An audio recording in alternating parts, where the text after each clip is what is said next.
인사합니다. 안녕하세요. 3월 마지막 날 같습니다. 오늘은 정책론 공부를 좀 할게요. 자, 필기노트를 기준으로 간다면 36쪽을 펴시기 바랍니다. 36쪽 정책론. 정책론의 목차. 부동산 문제라는 게 있고, 그 다음에 정부의 시장 개입. 정부의 시장 개입에서는 시장이 실패라는 걸 배우고요. 시장이 실패가 뭐냐면 시장이 자기 역할을 못하는 것을 시장이 실패 이렇게 하는데, 주택시장이 토지시장이 실패합니다. 그러면 정부가 주택시장 토지시장이 개입한다. 이걸 정부의 시장 개입이라고 하고 거의 매년 한 문제씩은 출제합니다. 이제 구체적으로 토지시장이 개입한다. 토지정책, 주택정책, 조세정책 이렇게 되어 있습니다. 자, 이거 공부하고 이제 좀 시간 여유가 있으면 투자론 일부까지 한번 해보도록 할게요. 자, 정책론 목차 되어 있고, 자, 필기노트를 가면 36쪽인데, 이 표지가 달렸는데, 36쪽에, 36쪽인데 52쪽이라고 했습니다. 36쪽. 요거는 지우고 36쪽입니다.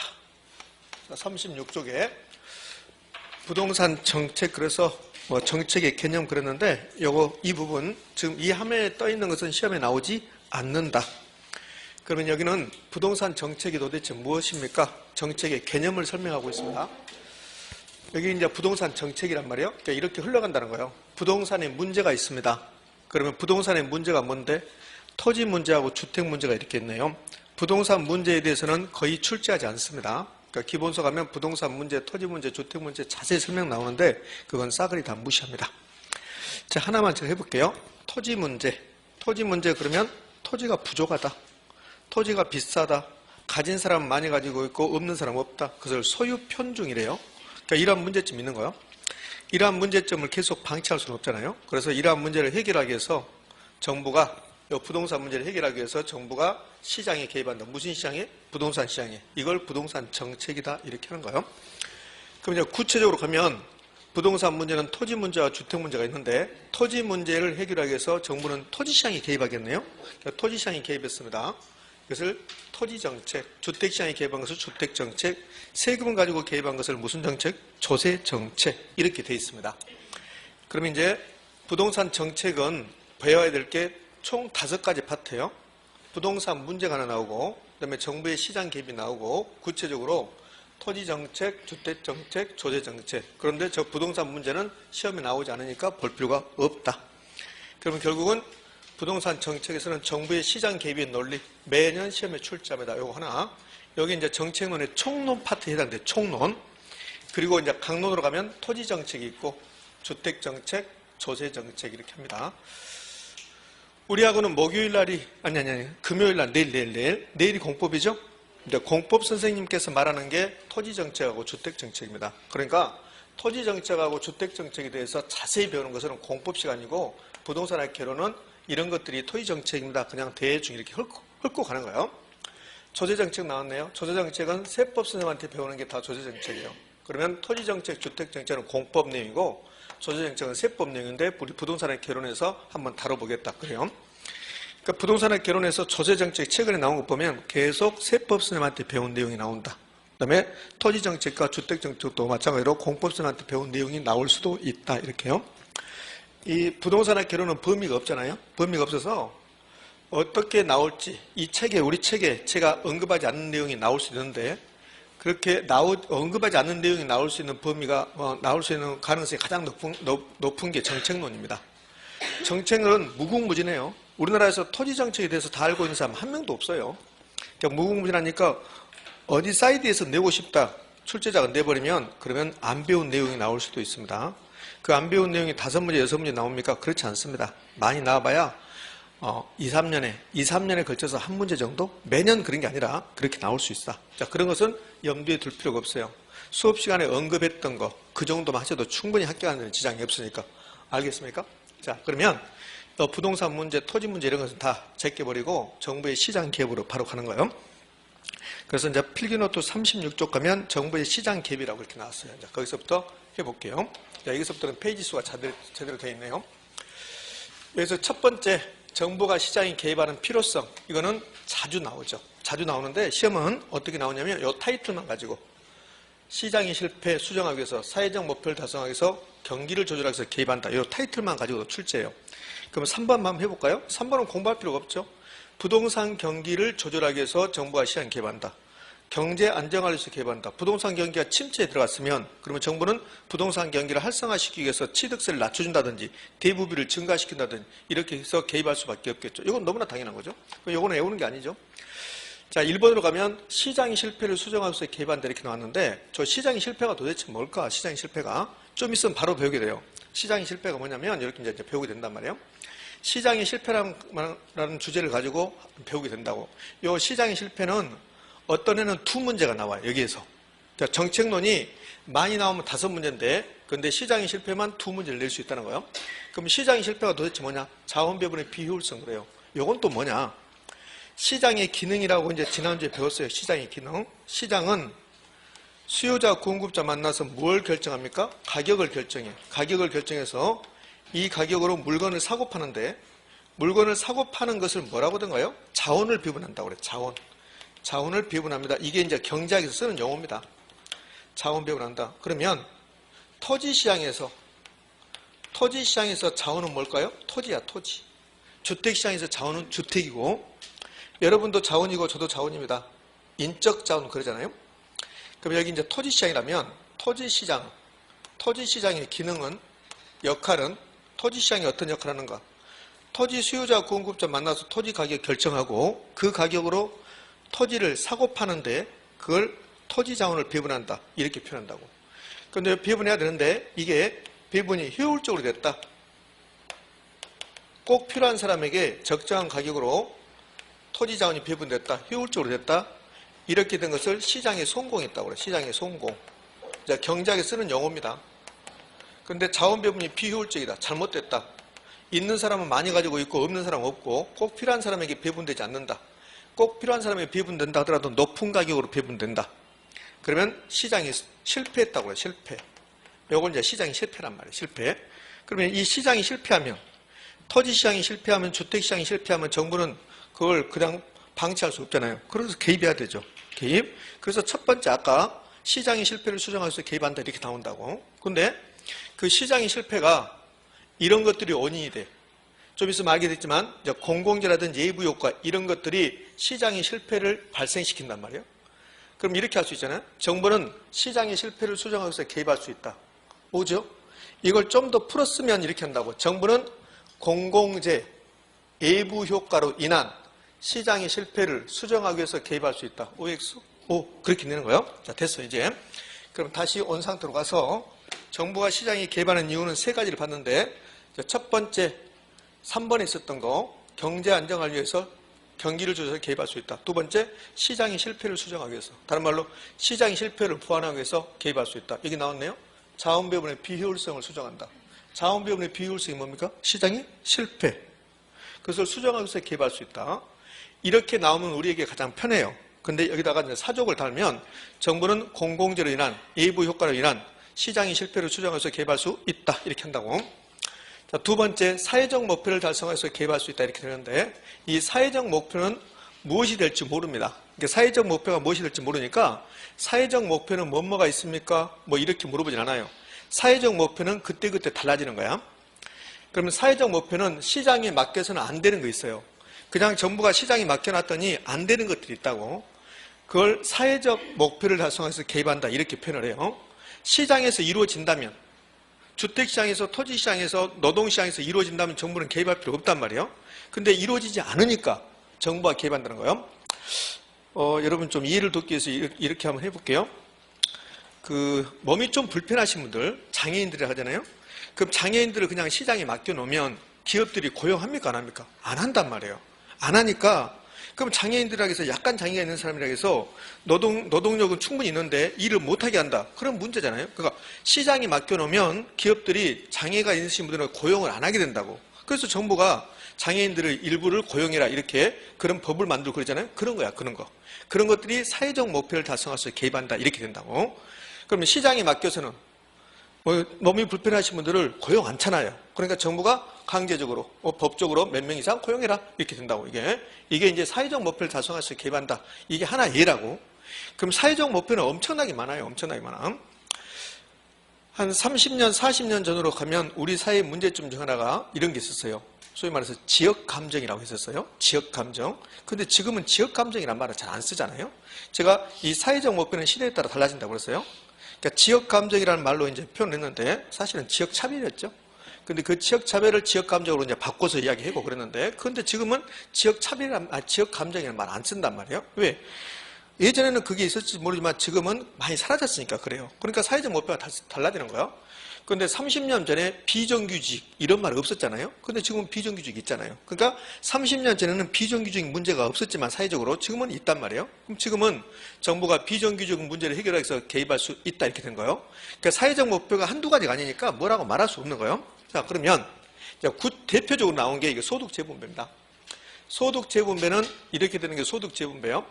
소득 수준이 높은 사람이 소득 수준이 낮은 사람이 좀 도와줘서 골고루 잘 살아보자. 이런 논리가 소득 재분배예요. 그러면 시장에서는 소득 재분배가 될까 안 될까? 안 돼요. 시장에서는 소득 재분배 안 된다. 이렇게 되면 소득 재분배가 되는 거야. 삼성전자에서 핸드폰을 파는데 자, 핸드폰 사러 온 사람들은 소득 수준을 봐가지고 당신은 소득 수준이 얼마니까 얼마만 내세요. 얼마니까 얼마만 내세요. 이렇게 할 거. 현대자동차에서 자동차를 파는데 당신의 소득 수준이 높으니까 돈을 얼마 내고 낮으니까 얼마 내고 이렇게 하면 소득이 좀 분배될 수 있어. 근데 절대 그렇지 않는다. 삼성에 핸드폰 사러 가면 당신의 소득 수준이 낮으니까 싸게 팔겠습니다. 그렇게 합니까? 안 하지. 그러니까 시장에서는 소득이 재분배가 안 된다고. 그러니까 시장에다 맡겨놓으면 잘 사는 사람은 계속 잘 살게 되고 없는 사람은 계속 없게 되고 이렇게 된다고. 그래서 소득 재분배가 안 되니까 정부가 이 소득 재분배를 해서 정부가 개입할 수밖에 없다는 소리지. 그럼 어떻게? 세금 가지고. 소득 수준이 높은 사람은 세금을 많이 내세요. 그래서 없는 사람 도와주겠습니다. 이걸 소득 재분배. 그러면 소득 재분배의 뜻을 내는 게 아니라 정부는 소득 재분배 등 사회적 목표를 달성할 수 있게 개입할 수 있다. 그러면 옳은 점이 되는 거고, 그냥 소득 재분배란 말도 안 해요. 그냥 정부는 사회적 목표를 달성할 수 있게 개입할 수 있다. OX? 이렇게. 그러면 소득 재분배를 위해서 소득 재분배를 하기 위해서 무슨 정책을 씁니까? 세금 가지고. 그래서 세금에 가면, 조세에 가면 조세의 역할, 세금의 역할 중에서 소득 재분배라는 게 나온다고. 그래서 시험 지문에 이렇게 나와요. 조세는 소득 재분배의 기능이 있다. 소득 재분배의 역할이 있다. OX? O.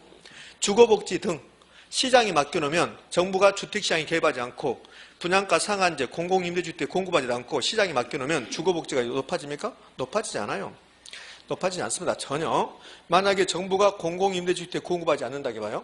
그럼 어떤 일이 발생할까요? 서울시 외곽에 쪽방촌이 엄청나게 만들어져요. 엄청나게. 거의 돈 있는 사람들에게, 주택 많이 가지고 있는 사람들에게 거의 노예 생활을 할 수도 있어요. 실제로. 이렇게. 그러잖아요. 어찌하면 조물주의에 건물주가 있다고 하겠습니까? 그렇지? 그럼 정부가 개입하지 않으면 그런 일이 더 심화된단 말이에요. 그럼 주거복지가 실현이 안 되죠. 그래서 주택법을 보면 최저 주거 기준을 설정하고 그러잖아요. 국가에서. 그게 정부가 주거복지를 위해서 개입한다 이렇게 되는 거예요.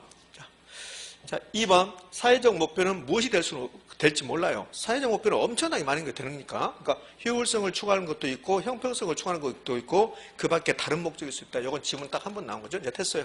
큰 틀에서 보면 정부가 시장에 개입하는 이유는 세 가지. 시장의 실패, 수정, 사회적 목표 달성, 경기 조정.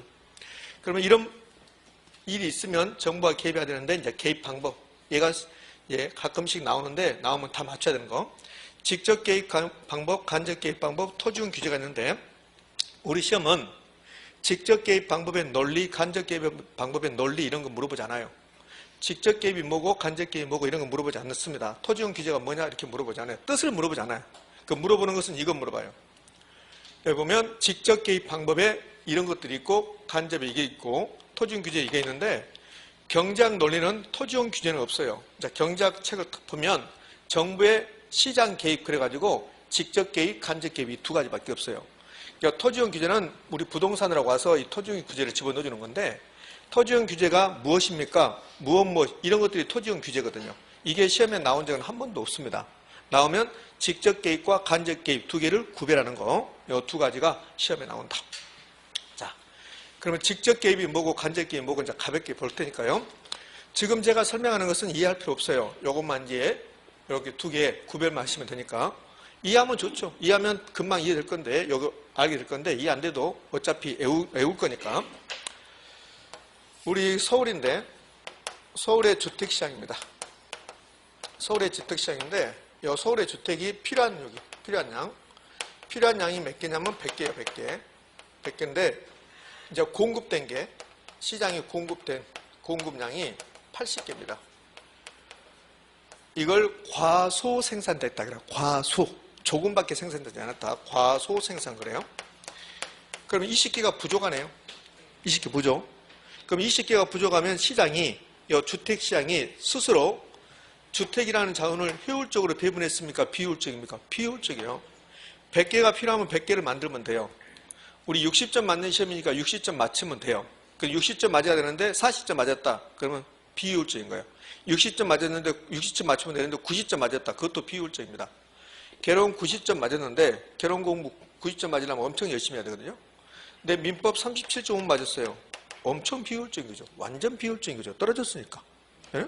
그러면 개론 70점 맞추고 민법 개론 20점 더 할 때다 민법에다 투자해서 민법 만약에 55점 맞았다. 그럼 합격이잖아요. 합격. 그러니까 꼭 필요한 만큼 만들었을 때 그게 효율적이라고 그래요. 꼭 필요한 점수를 맞았을 때 효율적이야. 중개사 과목 5과목 중에서 전부 다 60점 맞아봐요. 전부 다 60점. 2차도 전부 다 60점. 왕효율적이죠. 이렇게 60점 맞으면 전부 다 60점. 이거는 평균 계산할 필요도 없어요. 봐봐요. 공법 75점, 공시법 45점. 그럼 평균을 계산해야 되죠? 전부 다 60점 맞으면 평균 계산할 필요 없잖아요. 이게 왕효율적이죠. 왕효율적. 이렇게 하기가 힘들죠. 시장도 마찬가지입니다. 시장도 꼭 필요한 만큼 만들기가 힘든 거예요. 사실은. 그러니까 시장은 실패할 수밖에 없어요. 사실은. 완전 경쟁 시장으로 들어봤죠. 그 완전 경쟁 시장이 됐을 때 시장이 성공하는 거예요. 그런 시장이 있어요? 없어요? 없다고 했잖아요. 없어요. 그러니까 시장은 실패할 수밖에 없다고. 여기에 지금 시장이 실패한 거라고. 그럼 시장이 실패했으면 정부가 개입해야 됩니까? 안 해야 됩니까? 해야 되죠. 그래서 정부가 개입하는 거. 그래서 이제 개입 방법이 나오는데, 자, 그러면 저 직접 개입은 이런 뜻이에요. 이 시장에 가면 정부는 없어요. 이 주택시장에 가면 주택의 수요자, 공급자밖에 없는 거야. 원래 시장은 수요자, 공급자만 있고 밖에서 정부가 있는 거야. 밖에서 정부가 이렇게 있는 거라고 이렇게. 그런데 정부가 시장을 봤더니 주택시장이 실패하고 있는 거예요. 그럼 정부가 개입해야 되는데 개입하는 방법이 직접 있고 간접 있다는 소리요. 어떻게 하면 돼 정부가? 20개를 만들면 돼 20개를. 그래서 정부가 여기 하곡동 일대 토지, 이 토지를 사요. 정부가 이 토지 구입했습니다. 토지 구입했습니다. 그럼 토지시장에 개입한 거야. 토지시장에 개입했는데 이렇게 정부가 토지시장에서 직접 수요자 또는 공급자가 되는 경우가 있어요. 그런 것을 직접 개입이라고 해요. 직접 개입. 그러니까 토지시장, 주택시장, 부동산 시장에서 정부가 어떤 이유로 수요자가 됐다가 공급자가 됐다 이렇게 되면 직접 개입이야. 그러면 이 경우는 정부가 토지시장에 직접 개입한 거야. 그래서 여기다가 정부가 공공임대주택을 공급을 해요. 건설해서. 그러면 주택시장에 직접 공급자가 된 거라고. 토지를 샀습니다. 토지시장에 개입, 토지 수요자 됐죠? 토지시장에 직접 개입한 거고 거기다가 임대주택을, 행복주택을 건설해서 공급했습니다. 그럼 주택시장에 개입한 거고 그때는 주택시장에서 직접 공급자가 된 거고 이런 것들을 직접 개입이라고 그래요. 단 다 설명해서 더 이상 못 해줄 것 같아. 자, 그러면 간접 개입은 정부가 토지를 사는 것도 아니고 정부가 임대주택을 공급하는 게 아니에요. 정부가 현대건설에게 연락을 해요. 현대건설에게 연락해서 지금 서울시에 주택이 20개가 부족한데 근데 현대건설에서 건설해주면 좋겠습니다. 그러니까 현대건설이 힘들어요. 우리는 하기 싫어요. 그러니까 정부가 현대건설한테 뭐라 하냐면 주택 하나 건설할 때마다 보조금 줄게요. 그런다고. 주택 보조금 1억씩 줄게요. 이렇게 한다고. 근데 현대건설이 1억 받으면 무조건 이익이거든. 그러니까 현대건설에서 주택을 건설해 주는 거야. 정부로부터 보조금 받고. 이렇게 되면 정부가 직접 한 거 아니죠. 현대건설을 통해서 했죠. 그런 것을 간접 개입이다. 이렇게 해요. 자, 개념은 다 끝났어요. 이제 외우셔야 돼요. 그럼 직접 개입에는 뭐가 있는데 앞에가 여기에 다 정책이거든. 다 정책. 방법들이란 말이에요. 앞에가 공공 들어가고 공영 들어가면 다 직접이에요.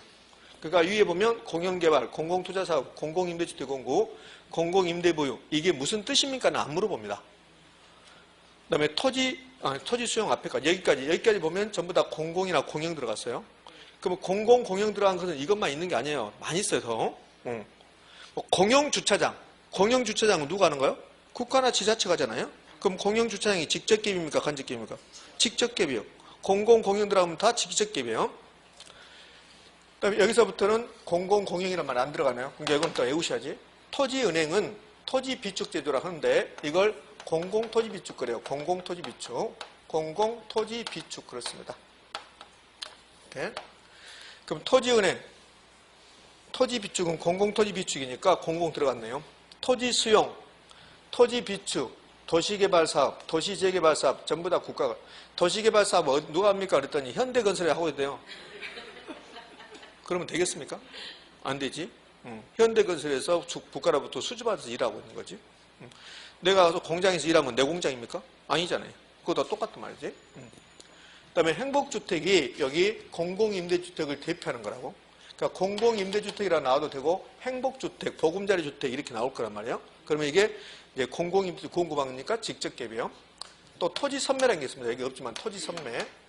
토지선매는 국가기관 등이 먼저 사게 하는 제도. 국가가 샀다잖아요. 그럼 직접갭이지. 자, 이제 직접갭은 이건 외우셔야 되고, 그다음에 간접갭은 좀 더 쉬워요. 돈 들어가면 다 간접갭. 돈 들어가면 요 돈. 가장 대표적인 게 세금이죠. 근데 세금이랑 안 나오고 여기 취득세, 종합부동산세 이렇게 나와요. 종합부동산세가 3번, 4번 나옵니다. 종합부동산세를 주면서 직접갭이냐 간접갭이냐 물어봅니다. 그다음에 부담금. 부담금은 이거 다 공법선생님한테 배운 내용이잖아요. 개발부담금, 농지전용부담금 그러면서 여러분 안녕하십니까? 그러면서 보조금. 이렇게. 여기 직접개입, 간접개입에서 가장 많이 나왔던 게 임대료 보조입니다. 6번인가 5번 나와요. 임대료 보조. 임대료 보조금이잖아요. 금융지원. 그다음에 대부비율, 총부채 상환비율 이런 것들이 간접개입. 토지용 규제는 굳이 기억할 필요 없어요. 토지용 규제는 이런 겁니다. 토지용 규제는 내 토지인데 내 마음대로 못하는 거. 정부가 이용을 규제하는 거. 거기다가 뭐 짓지 마 이렇게 한다고. 내 토지가 있는데 내가 거기다가 원룸을 건설하고 싶은데 국가에서 그거 안 돼. 원룸 안 돼. 하지 마. 이렇게 한다고. 왜? 국가에서 하는 말 하지 말라면 안 해야 돼. 이렇게 하고. 그치? 내 토지가 이렇게 있습니다. 이렇게 있고 제가 여기다가 이렇게 멋지게 원룸 타운을 짓고 싶어요. 뭐 실버 타운처럼 이렇게 짓고 싶어. 부대 시설도 이렇게 멋지게 해서 이렇게 하고 싶은데 그런데 이거 못 하겠는데 국가가 왜 못 하는데요? 그린벨트야 이렇게 한다고. 그린벨트야? 이렇게? 여기는 이제 생태땅 집이 있겠죠? 생태땅 집이? 그래서 기억이 겸손해야 된다. 참 희한한 말이에요. 기억이 겸손. 나도 기억이 우리 수험생들이 기억이 겸손해버리면 안 됩니다. 네? 자, 그린벨트에 속했어요. 그럼 내 땅에는 내가 여기다가 건물 짓고 싶어도 질 수 없다. 그게 토지용 규제예요. 토지용 규제. 그럼 봐요. 그린벨트다. 그러면 그게 개발제한구역인데 용도구역이에요. 그러니까 지역지구제는 어떤 토지를 특정한 용도로 국가에서 딱 정해주는 거야. 그럼 그 용도에 맞게끔 이용한다는 소리야. 용도. 그럼 토지용은 규제 안 하잖아요. 말 그대로. 네 토지인데 네 맘대로 하지 말아라. 여기다 내가 그린벨트 아니더라도 여기다가 내가 건물 짓고 싶어요. 그럼 내 맘대로 지으면 되는데 국가에서 허가받아라. 인가받아라. 이렇게 하잖아요. 그치? 건축규제, 건폐율, 용적률 몇 %만 해라. 이거 공부할 게 아니잖아요. 보면 금방 알 수 있지. 지구단위 계획은 공포수한테 배우잖아요. 이 지역이 지구단위 계획 구역이 되면 지구단위 계획 구역이 되면 지구단위 계획이 수립되고 그 지구단위 계획을 보면 자세히 보면 몇 층짜리 건물 지으세요. 색깔은 무슨 색깔로서 다 정해진다고. 거기에 맞춰서 하라는 소리야. 아니 내 땅인데 지구단위 계획이 구역이 지정돼서 내 마음대로 못 하잖아요. 그게 토지용 규제죠. 토지용 규제를 열심히 외우고 그러면 안 돼요. 요 2가지 외우는 거. 자, 그러면 개입했습니다.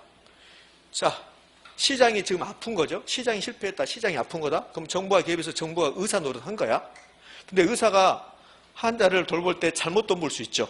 그럼 더 아파 볼 수 있잖아요. 이럴 수 있잖아요. 어르신들이 허리 아파서 병원 갔는데 그 병원 갔더니 더 아파졌어. 뭐 이럴 수 있잖아요. 그러면 의사가 실패한 거지. 병원이 실패? 그런 논리입니다. 그러니까 정부가 시장에 개입했는데 더 나빠진다. 이걸 정부의 실패라고 그래. 정부가 잘못했다. 정부의 실패는 이런 식으로 나오죠. 정부의 시장 개입으로 오히려 더 나빠지는 거. 자원배분의 비효율성이 심화되는 거. 더 쉽게 나오면 이렇게 나와요. 정부의 시장 개입은 실패할 가능성도 있다. OX? O. 그렇지 않으면 이렇게 나옵니다. 이렇게. 자, 밑에는 정부의 시장 개입으로 사회적 후생이 우리 전체의 만족감이 오히려 감소한다. 요거 정부의 실패. 그러면 이제 지금까지 배웠던 거 약 30분 동안 배웠는데 단도문제 나올 수 있는 거 이거 하나. 단도문제. 그럼 여기는 그냥 지문. 그 다음에 앞에 했던 거 요거는 단도문제 나오기도 하지만 그렇지만 지문 잘 준다. 이렇게. 자, 이제요, 지문 봅시다. 기출지문. 자, 지금까지 나왔던 거, 지금까지 공부했던 거 기출지문 보도록 할게요. 1번. 정부가 부동산 시장에 개입하는 이유, 필요성. 세 가지 있잖아요. 시장의 실패, 수정. 그 다음에 두 번째, 사회적 목표 달성. 세 번째, 경기 조절, 부동산 경기 안정화. 이렇게. 자, 시장의 실패의 보완, 부동산 시장의 불안정 등이 있다. 부동산 시장이 불안정성이 있으니까 정부가 개입한다는 소리죠. 옳은 지문이잖아요. 2번, 주택시장에서 단기적으로 수요에 비해서 공급이 부족하다. 아까 그랬네요. 아까 서울에 주택이 100개가 필요한데 80개밖에 공급 안 됐다. 그 말이잖아요. 그럼 단기적으로. 부족하여 시장의 실패. 이게 시장의 실패란 말이에요. 꼭 필요한 만큼 공급되지 않으면 할 경우 이는 정부의 주택시장에 대한 개입의 근거가 된다. OX 할 필요 없어. 그냥 OX. 짜증나대요. 짜증나. 3번, 공공토지 비축. 여기에 토지은행 제도, 토지 수용. 여기까지 직접 개입. 개발부담금 간접, 공영개발 직접, 공공임대주택 직접, 대부빌 간접, 직접 개입 방법이다. OX, X. 요 3번은 24회 때 출제했는데 이렇게 낸 게 아니라 여기다 박스 준 거야, 박스. 이렇게 박스 주고 이 중에서 직접 개입 방법은 몇 개입니까? 이렇게 냈다고. 4번, 정부의 시장 개입은 정부가 의도하지 않는 부작용이 나타나는 등 실패할 가능성도 있다. 정부의 실패. 5번, 정부의 시장 개입은 사회적 후생 손실을 발생시킬 수 있다. 정부의 실패. 그러니까 정부의 실패를 4번이나 5번처럼 이렇게 출제한다는 거. 자, 됐습니다. 자, 이제 시장의 실패가 무엇인가를 보러 갈게요. 시장의 실패는 어떤 애는 두 문제 나오고 언제나 한 문제씩은 출제합니다. 필기노트 37쪽에 시장의 실패. 시장의 실패 뜻은 봤잖아요. 시장의 실패 뜻. 시장이 자기 역할 못하고 있다. 시장의 실패. 지금까지는 여러분이 실패하지 않고 있네요. 수업에. 좀 있으면 졸고 이제 다른 일 하죠. 다른 일. 그러면 실패하고 있는 거예요.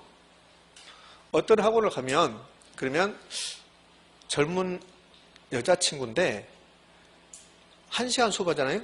그러면 50분 수업을 하면 40분 핸드폰 하고 있어요. 핸드폰. 책도 안 펴요. 실제입니다. 그래서 왜 학원을 오는지 모르겠어요. 뭘 듣고 가는지 모르겠어요. 근데 그 친구는 끝날 때는 귀신같이 알아서 또 빨리 끝나고 가요. 그런 친구였어요. 그 친구는 제가 봤을 때 실패한 거야. 수업에 실패. 그러잖아요. 그렇지? 그 실패한 거지. 제가 대충 수업을 하고 간다. 그러면 실패한 거야. 실패. 우리 이런 말 하잖아요. 영화 같은 데 보면, 뭐 드라마 보면 이번 생에는 실패한 것 같다. 그러잖아요. 다음 생에는 없는데. 오늘이 또 옵니까? 오늘이 또 안 오죠? 내일 돼야지 내일 또 뭐 오늘이라 하잖아요. 그래서 오늘이 또 오지 않는데 우리는 시간을 어쩔 때 보면 그냥 허송세월 보낼 때도 있잖아요. 그럼 실패한 거지, 실패. 집에 가서 이제 주무실 때 이게 바로 주무시지 말고 한번 생각해봐요. 오늘 내가 아침에 일어나가지고 뭐하고 생각해봐요. 그럼 불필요한 시간을 여러분이나 저나 많이 보내요. 그때 뭐 했어야 되는데, 그때 뭐 했어야 되는데, 그렇게 후회하잖아요. 그게 그날 실패한 거야. 네? 근데 아주 열심히 산 사람은 실패했는가 많이도 몰라. 가서 그럴 생각도 없이 잡으래 그냥. 이렇게. 자, 그런 뜻입니다. 이게 시장의 실패가. 그러니까 실패란 말을 많이 씁니다. 그럼 시장의 실패는 시장이 자기 역할 못한다. 제대로 못했다. 아주 못한 게 아니라 제대로 못했다. 그 소리예요. 그럼 시장의 첫 번째 역할은 자원을 배분해야 돼요. 그럼 자원을 매우 효율적으로 배분했다. 그럼 시장이 자기 역할을 매우 잘한 거고 그것을 시장의 성공이라고 하고 그게 완전 경쟁 시장이 그렇게 되는 거야. 완전 경쟁 시장이. 제가 이런 말 했죠. 시장은 완전 경쟁 시장과 불안정인 시장이 있는데 완전 경쟁 시장은 존재하지 않는다. 전부 다 불안정인 시장이다. 그럼 완전 경쟁 시장이 됐을 때 시장이 성공하는 거야. 그 부동산 시장은 불안전하죠. 그럼 시장이 성공합니까? 실패합니까? 실패. 자원 배분의 비효율성을 시장 실패라고 그래요. 여기 이제 1번이 자원 배분의 비효율성 시장 실패의 뜻인데 개념인데 이런 건 되지 않아요. 구체적으로 가면 아까 그랬네. 100개가 필요한데 80개 만들었다. 과소 생산. 실패한 겁니다. 100개가 필요한데 120개 만들었다. 실패한 겁니다. 너무 많이 만들었죠. 60점 맞으면 되는데 90점 맞아서 개론 점수 90점 맞고 민법 37점 못 맞고 실패한 거라니까. 그게 실패. 너무 많이 만들어도 실패. 너무 조금 만들어도 실패. 이렇게. 그러면 뜻을 내지 않아요. 그럼 왜 실패합니까? 실패의 원인이 뭔데? 요거 이제 암기사항이에요. 어쩔 수 없이 암기하셔야 돼요. 자, 그러면 요 5가지가 제시됐는데 사실은 5가지가 아니라 이게 거의 20가지 가까이 돼요. 자, 여기 있는 말 어떤 것이 나와도 시장이 실패입니다. 그러면 공공재가 나오든 공공재가 무임승차라는 게 나오는데 이제 무임승차가 나오든 예부효과. 예부효과는 정예부효과, 부예부효과 두 가지가 있어요. 어떤 게 나오든 간에 어떤 것이 나오든 간에 시장이 실패요. 정보의 비대칭성, 정보의 불안전성, 역선택, 도덕제의 뭔 말인지 모르지만 이게 다 실패입니다. 그러면 이제 시험을 이렇게 내면 공부하기도 편해져요. 규모 경제가 뭔데요? 비용 체감한 사람이 무엇인데요?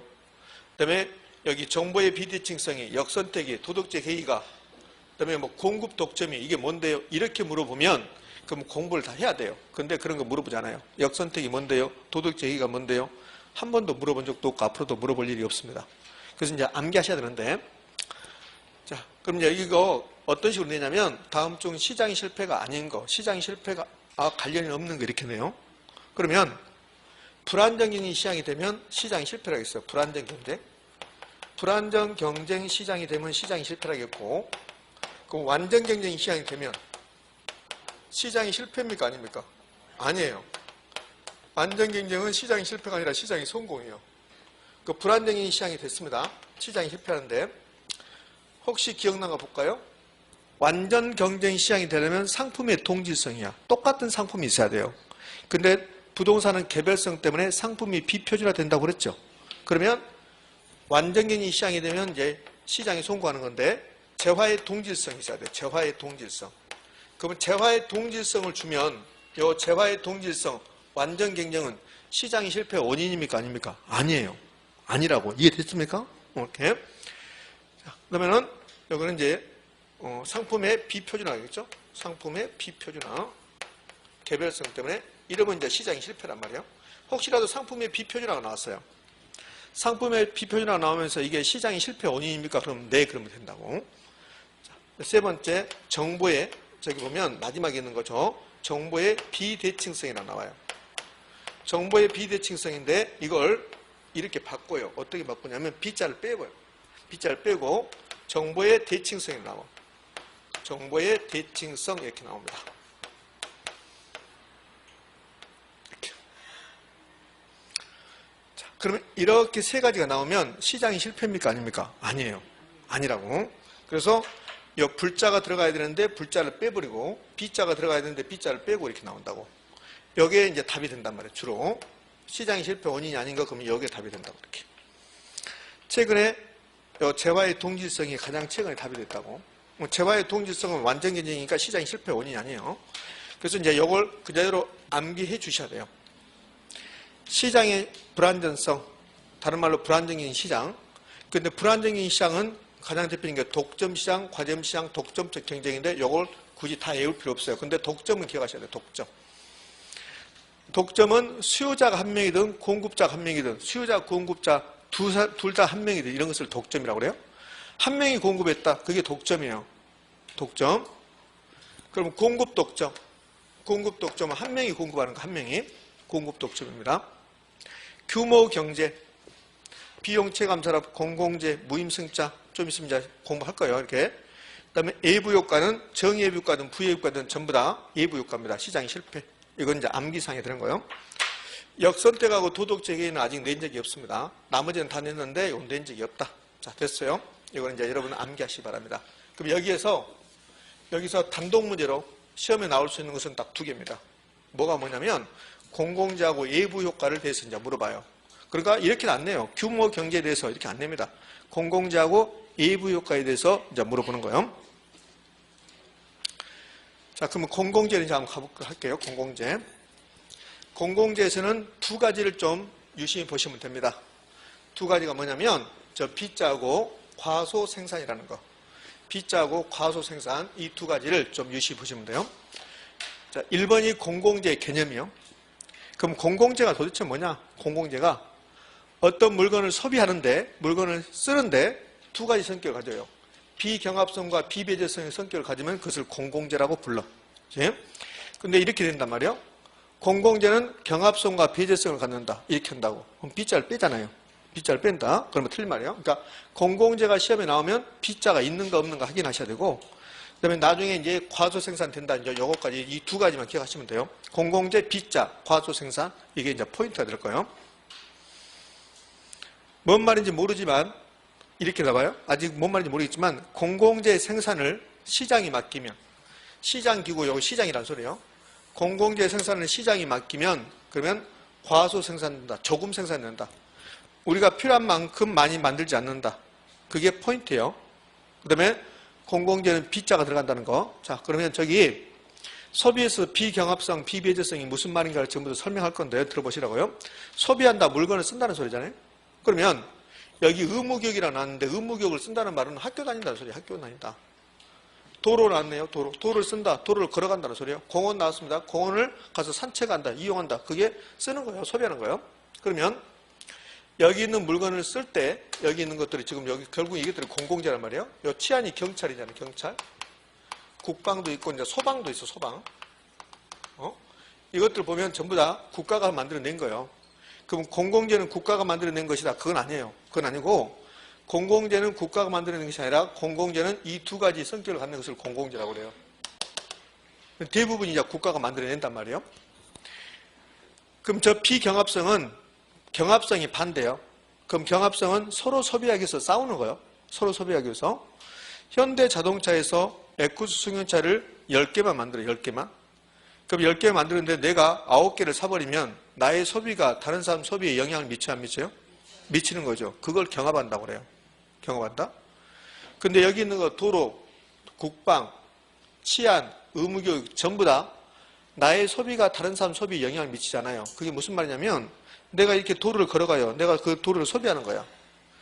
그러면 도로의 소비의 경합성, 그러면 내가 도로를 이용하고 있으면 다른 사람이 이용하지 못한다는 소리야. 그게 경합성이라고. 아까 현대자동차 있었잖아요. 현대자동차 에코스위치 만드는데 10개를 만드는데 제가 10개 중에서 9개를 사버리면 저의 소비가 다른 사람 소비에 영향을 미치잖아요. 근데 도로 걸어갈 때 제가 도로를 소비한다 해서 다른 사람 소비를 못한다, 그거 아니잖아요. 그러면 소비에 있어서 서로 경합하지 않는다. 그것을 비경합성이라고. 비경합성. 자, 비배제성은 배제성이 반대요. 배제성은 돈 내지 않았으면 그러면 쓰지 마세요. 배제성이에요. 돈 내지 않았으면 쓰지 마세요. 그럼 비배제성은 돈 내지 않아도 쓸 수 있습니다. 돈 내지 않아도 쓸 수 있습니다요. 그게 비배제성입니다. 비배제성. 그럼 여기 있는 것들이 다 공공재인데 여기 이용하면서 돈 냅니까 안 냅니까? 돈 안 내잖아요. 도로 여러분 거 아니죠. 공원도 여러분 거 아니죠. 제 것도 아니잖아요. 우리 공동의 거잖아요. 근데 도로, 공원, 의무교육 우리나라 중학교까지 다니면서 돈 내요 안 내요? 안 내잖아요. 그걸 소비에서 비배제성 이렇게 부른다고. 소비에서 비배제성 이렇게. 그러면 경찰 도둑이 된 것 같아요. 경찰에 전화하면 경찰에 오잖아요. 돈 입금했어요 이런 말 않잖아요. 그래서 소비에서 다 비배제성입니다. 그럼 소비에서 비배제성은 다른 말로 표현하면 집에 갈 때 버스 탔는데 돈 안 내고 버스 탄다는 거예요. 버스 돈 안 내고. 자, 버스를 탔습니다. 근데 기사님 그러잖아요. 돈 내라고. 돈 내라고. 그게 소비에서 배제성이에요. 돈 안 냈으면 내리세요 이러잖아요. 못 탄다고. 근데 비배제성은 돈 내지 않고 버스 타는 거예요. 여기 돈 내는 거 봐봐요. 탄 내잖아요. 가로등 소비한다. 어두운 밤길을 걸어가는데 사람이 가면 그저 깜빡 켜지는 가로등도 있잖아요. 이게 내가 가로등을 소비하는 거야. 그럼 돈 내면 불이 켜집니까? 그거 아니잖아요. 그러니까 이 비배제성은 결국은 무임승차죠. 돈 내지 않고도 이용할 수 있다는 거예요. 무임승차.